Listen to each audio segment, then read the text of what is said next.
Usually when we look at a chart for legislation in Washington, D.C., it looks like a flat line. It's just boring. So boring. It's Committee A meets Subcommittee B and Yeah. nothing happens. Exactly. It's a cure for insomnia. But something massive just happened with a bill called the Clarity Act, and this chart looks completely different. It doesn't look like a legislative chart at all. It looks like a tech stock that's just gone vertical. Right. We're looking at data from Polymarket, which, for anyone who doesn't know, is where people bet real money on outcomes. A week ago, the odds of this Clarity Act passing were sitting at, what, 55%? Basically a coin toss. Yeah. And then in just 24 hours, that number skyrocketed to 76%. And in political terms, that's a landslide. You just don't see a 20-point jump like that unless the tectonic plates are shifting. Yeah. It means the insiders, the lobbyists, they're placing their bets. And that's exactly what we're here to unpack today, because on the surface, the Clarity Act sounds, well, it sounds like another boring banking rule. But when you dig into the sources, we've got analysis from Miller Whitehouse Levine of the Solana Policy Institute and some comments from Senator Bernie Moreno. This isn't just about rules. It's a war. It's absolutely a war. A high-stakes battle between the big traditional banks and the entire crypto industry. And the core conflict, it's about your wallet. Specifically, it's about yield. Who gets to keep the interest money? That's the crux of it. So we're calling this the yield war. And today, we're going to look at why those odds spiked, what this act actually changes for you, and why One Policy Institute is calling this the starting gun for a whole new financial era. Let's do it. So let's start with that catalyst, this huge spike in the odds. I mean, what happened? Bills don't just resurrect themselves for no reason. Well, it seems to be reflecting some really intense progress happening behind closed doors. You've got three players at the table: the White House, the banking lobby, and the crypto industry. Okay. And they are wrestling over one very specific, very sticky point: the stablecoin yield reward issue. Stablecoin yield reward issue. Okay, that sounds incredibly dry. Let's break that down. Why is this the hill everyone is willing to die on? Okay, so you have to think about how a bank makes money. You deposit your paycheck into a normal bank account. What happens to it? It doesn't just sit there. No, it doesn't sit in a vault. The bank takes your cash and they go buy treasury bills that are paying 5%. Yeah. Or they lend it out for a mortgage at 7%. They pay you money to work for them. Exactly. And in exchange, they pay you. What? No. Nothing. Maybe 0.01% if I'm lucky. Right. And the bank keeps that difference. Yeah. That spread between the 5% they earn and the, zero they pay you. Yeah. That's their entire business model. Okay, I'm with you. Now, enter the stable coin, The digital dollar. the digital dollar. The companies issuing these, like Circle, they also hold reserves that earn 5% interest. Yeah. But the crypto industry wants to compete by passing that 5% back to you. They want to say, hey, hold this digital dollar in your digital wallet and we'll pay you the market rate. So instead of the bank keeping all the profit, the user actually gets it. And that terrifies the banks. It completely breaks their model. I can see why. I mean, if I can hold a digital dollar on my phone and make 5% basically risk-free, why would I ever leave my money in a checking account making zero? You wouldn't. It's an existential threat to their cheap deposits. And that's why, according to Miller Whitehouse Levine, the banks are pushing for a strict ban on direct or indirect rewards. They want the law to explicitly say you can't pass that income back to the user. Yes. They want to make it illegal to compete with them on interest rates. That feels incredibly anti-competitive. It's like the taxi industry lobbying to ban Uber from using an app. It's protectionism. Yeah. Pure and simple. And this is where Senator Bernie Moreno had some really sharp words. We have notes from his talk at the World Liberty Finance Conference. He did not pull any punches. He used that classic analogy I love, Blockbuster versus Netflix. It's the perfect comparison. He basically said, ask Blockbuster how that worked out for them. His whole point is that it's not the government's job to protect incumbency. Right. Just because you've been the big bank for 100 years doesn't mean Uncle Sam should save your business model from better technology. He also brought up the generational gap, didn't he? That young people just don't like the current system. It's slow, it's expensive. And it doesn't pay them anything. Yeah. Moreno's convinced it's going to be replaced. And his argument is, look, do we want that replacement built here in America, or do we want to drive it all offshore? That's the geopolitical angle, so he's confident this gets done. Very. He's hoping for April, but there's a lot of pressure to get it done even sooner. And that brings us to the political chessboard. The White House? Yes. The White House isn't just an observer here. They're the convening force. They're the ones locking everyone in a room.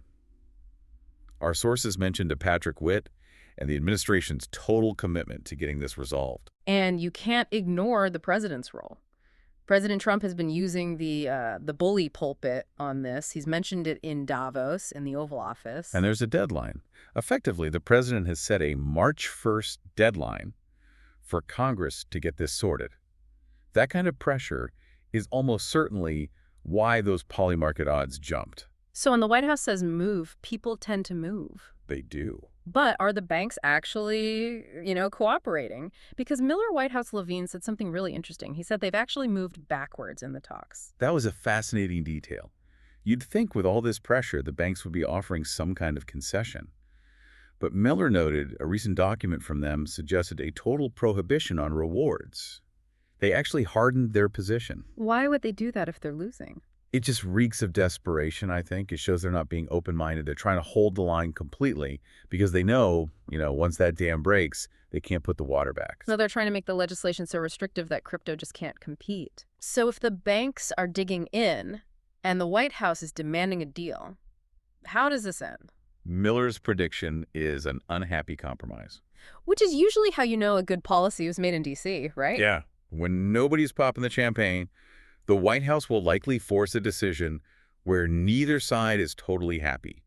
Banks won't get their total ban, crypto won't get total freedom, but they'll get clarity, and that's what matters.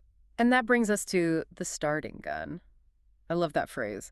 Miller says resolving this yield issue is the starting gun for everything else. Right, because right now, the yield issue is the bottleneck. It's the hardest part because it's about the money. Miller's take is that once this specific nightmare is over, the bigger market structure bill will move like a freight train. No one wants to go through this fight again. Nobody. Okay, but here's where it gets really, really interesting. Let's just play out a scenario. Let's say the banks, they win a partial victory. They get a ban on, say, Coinbase paying you yield on your stable coins. They think they've won. They think they've won. But this is the law of unintended consequences. Miller makes a brilliant point here. If you ban a regulated centralized company like Coinbase from offering yield, the users aren't just going to shrug and go back to Wells Fargo. No, they're going to go where the money is. Correct. They will flock to DeFi, to decentralized finance protocols. And for anyone who might not know, what's the difference there, functionally? So Coinbase is a company. It's got a CEO, a headquarters. It has to follow U.S. law. A DeFi protocol is just code. It runs on a blockchain. It's not a company. You can't really serve a subpoena to a piece of code. And you can't easily stop it from passing yield to a user. Not easily at all. So by trying to strangle the regulated onshore companies, the banks could just push millions of users directly into the unregulated, decentralized world. The balloon effect. You squeeze it here, it pops out over there. It's so ironic. Yeah. And it's a huge validation of the tech. How so? Well, Miller points out that for 8 years, the banks all said crypto was fake, a scam, didn't matter. Now, by fighting this hard to regulate it, they're admitting it's an existential threat to their entire sector. You don't spend millions lobbying against something that's a joke. Never. They've gone from it's fake to it's going to put us out of business without ever saying those words out loud. And right now, he says, the banks are floundering. They're trying to figure out their pivot to public blockchains, but they are way late to the party. So let's say the Clarity Act passes, the starting gun fires. What's next? The sources start talking about synthetic stocks and even pre-stocks. This sounds like we're moving way beyond just digital cash. This is absolutely the next frontier. We're talking about tokenized securities on blockchains like Solana. So imagine buying a share of Apple, but it lives on a blockchain. It trades 24/7, settles instantly. No more waiting 2 days for your trade to clear. Instant settlement. Hey. But if we start trading stocks on-chain, don't we run into all the Know Your Customer laws, KYC? The government likes to know who owns what. They certainly do. And this is a really crucial distinction our sources make. For spot markets, just, trading regular crypto tokens, we probably won't see heavy KYC yet.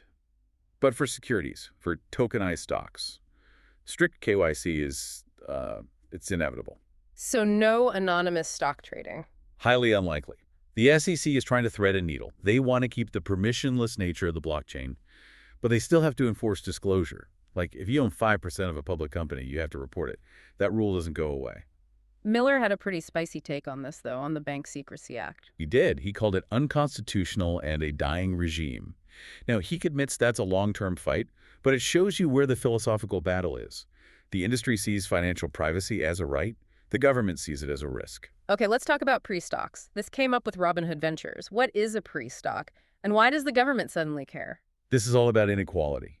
Right now, if you want to invest in a hot startup before it goes public, you have to be an accredited investor. Which means you're already rich. You need $1 million in assets, or a huge income. Right. So by the time a company like Uber or Facebook goes public and you can finally buy it, all the huge early gains have already been made by VCs. The public gets the scraps. And the data backs that up. It does. Yeah. Since 2019, more money was raised in private offerings than public IPOs. All that growth is happening behind a wall, shutting out normal people. The new administration, the SEC, under new leadership Chairman Atkins, Commissioners Pierce and Ueda, they want to fix this. So the idea is that being a security shouldn't be a death sentence for a project. Exactly. The goal is to free up capital. They want to allow pre-stocks, tokens representing equity in private companies, to be traded by everyone. It's about democratizing access to wealth. That would be a massive shift. I mean, to be able to buy into the next big thing when it's still in a garage, just using a token on your phone. It completely changes venture capital, and it aligns with that Netflix mentality Marina was talking about. Yeah. It's a faster, more open system. Now, speaking of betting on the future, we have to touch on prediction markets. We started with Polymarket, but there's a huge legal battle over whether they should even exist. There is. It's a classic Feds versus states showdown. On one side, you have the CFTC, the Commodity Futures Trading Commission. On the other, you have individual states trying to ban these markets. Why do the states hate them so much? It's usually about gambling. States like to regulate and, tax gambling themselves. They don't want some federal platform cutting into their lottery or sports betting revenue. But the CFTC is pushing back. Big time. Chairman Selig filed what Miller called a guns-blazing brief. He basically asserted that these prediction contracts fall under federal jurisdiction. He's telling the states, back off. This is our turf. So if the feds say it's legal, the states can't ban it. That's the argument. Miller expects this is going all the way to the Supreme Court. It's a major test of federal versus state power in this space. It seems like every part of this industry is in a courtroom or in Congress right now. But let's bring this back to, daily life. We've talked yield, stocks, betting. What about just buying a coffee? The holy grail, payments. Right. If all this passes, Clarity Act, yield war ends, can I finally walk into a shop and just tap my phone to pay with crypto without a huge headache? The short answer is no, not yet. Why not? Is the tech not there? I thought Solana was super fast. The deck is ready. Visa, MasterCard, Solana Pay. They can handle the speed. The barrier isn't technology, it's taxes. Ah, the IRS enters the chat. Unfortunately, Miller calls this the micro-tax event problem. So let's say you hold a stablecoin. You bought it at 99.9 cents. You buy a coffee when it's trading at $1.01 of a cent. A difference of a fraction of a penny. Right. But technically, Yeah. legally, you've realized a capital gain on that fraction of a penny. You owe tax on it, Yep. and you have to report it. So buying a latte creates a line item on my tax return. That's insane. It's completely unworkable. And until there is a de minimis tax exemption, a rule that says, if the transaction is under $200, we don't care about the tiny capital gains, retail payments just won't take off. No one is going to track tax lots for a donut. No one. So regardless of the Clarity Act, until the tax code changes, crypto is still more of an investment asset than a currency for day-to-day spending. So let's zoom out. What does this all mean for us? Looking at the big picture, the odds of this Clarity Act passing are at 76%. That's a huge signal that the regulatory cloud is finally lifting. The battle over yield, whether banks or you keep the profit, is the main event. And it looks like the consumer might actually win this one, or at least get more options. And for you listening, this means the financial landscape is about to get way more competitive. The cash in your bank account might soon have to fight harder, pay you more to keep you from moving it to a stablecoin. Competition forces innovation. And for the first time, banks have a real competitor. And this signals the start of regulated on-chain securities. The stock market and the crypto market are slowly but surely merging into one thing. The lines are definitely blurring. I just want to leave you with one thought today, something inspired by Miller's comments. We spent the last decade hearing that this whole technology was a solution in search of a problem, that it was fake. Right. But if the biggest financial institutions in the world are now fighting tooth and nail to regulate it, to ban its most popular feature, to protect their business from it, what does that tell you about the actual value of the technology? They aren't fighting it because it doesn't work. They're fighting it because it works too well. And if the Clarity Act is just the starting gun, imagine what that race is going to look like 5 years from now.